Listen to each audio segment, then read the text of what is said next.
tornem a la normalitat en aquest punt. Votarem en contra d'aquest plantejament d'ordenances fiscals.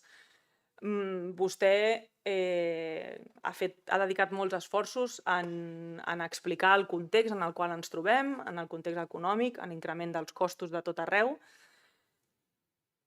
i em veig obligada a recordar-los la meva profecia de fa un any. I és que els hi vam dir que congelaven l'IBI perquè era context d'eleccions, perquè en funció dels seus paràmetres, el lògic és que haguessin tornat a pujar l'IBI. No el van a pujar i els hi vam dir ens alegrem que no el pugin perquè fa molt que estan incrementant aquesta pressió fiscal. Però em temo que si tornen a governar vostès el proper mandat, compensaran aquesta congelació. I efectivament, fa 2 anys van pujar un 2,7%, l'any passat no van congelar-ho, i aquest any pugen un 10%.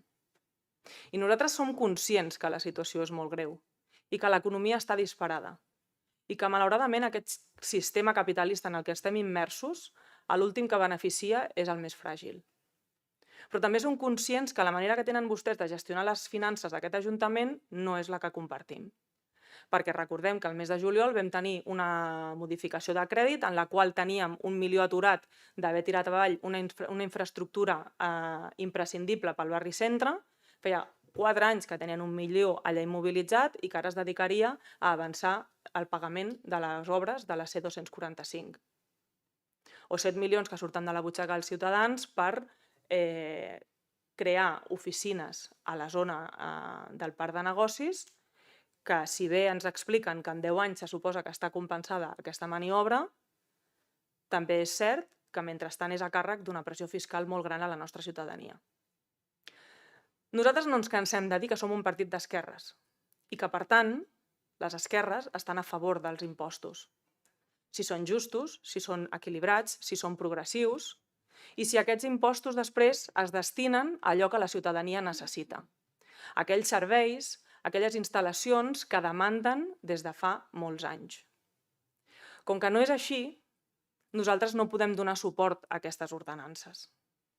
Perquè vostès destinen aquesta pressió fiscal a fer uns moviments de números que no entenem, a avançaments de deutes que sempre ens diuen que és per tenir liquiditat i per no estar sotmesos a la pressió dels interessos, però en realitat després aquesta liquiditat no la compensen en la ciutadania, perquè van prometent inversions que ja veurem quan ens trobem en els pressupostos que veurem d'aquí un parell de mesos, que després no s'executen, que l'execució d'aquestes inversions és per sota del 20% en el millor dels casos.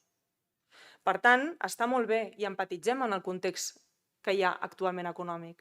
Però precisament perquè empatitzem amb la situació econòmica que està vivint la ciutadania, no només se'ls ha incrementat, se'ls incrementarà amb aquesta pressió un 44 euros de mitjana a través de l'increment de l'IBI, sinó que, a més, les famílies estan patint uns increments d'uns 300 euros al mes per l'actualització dels interessos del Banc d'Europa de les seves hipoteques.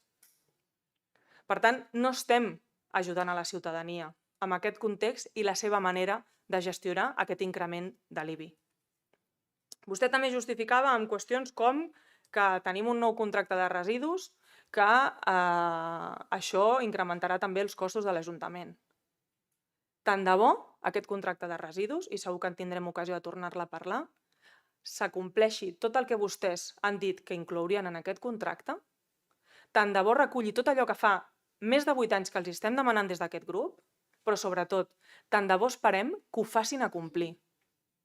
Perquè hem tingut increments de costos del contracte de recollida de residus perquè s'havien de fer ampliacions de contracte per millorar els serveis i després hem vist com no s'acomplien aquests serveis. I si no, remetem-nos a la neteja dels contenidors durant l'estiu. Per tant, els arguments que vostès ens donen no ens permeten donar suport a aquestes ordenances, malgrat ser un partit d'esquerres, entendre la situació i saber que els serveis es paguen amb impostos, perquè vostès no ho repercuteixen com pertoca. I després, 2 apunts més, un sobre el tema del cementiri. En tindrem ocasió de parlar-ne en un futur perquè demano que se'ns expliqui en quina situació està el contracte, quan vencerà i també demano un informe de aquells acords als quals vam arribar per ajustar i revisar els preus del cementiri i del tanatori, amb aquella moció que vam aprovar fa anys, impulsada pel nostre grup municipal. I també el mateix pel tema del fibrociment, que vostès també fan una modificació vinculada a aquesta qüestió. També vam impulsar nosaltres un acord unànime pel tema del fibrociment i encara veiem que no s'està fent res. Per tant, demanem també un informe en quin grau de compliment estem pel que fa a aquesta qüestió. Així doncs, res més, nosaltres votarem en contra perquè, insisteixo, de manera resumida, aquest no és el nostre model. Gràcies.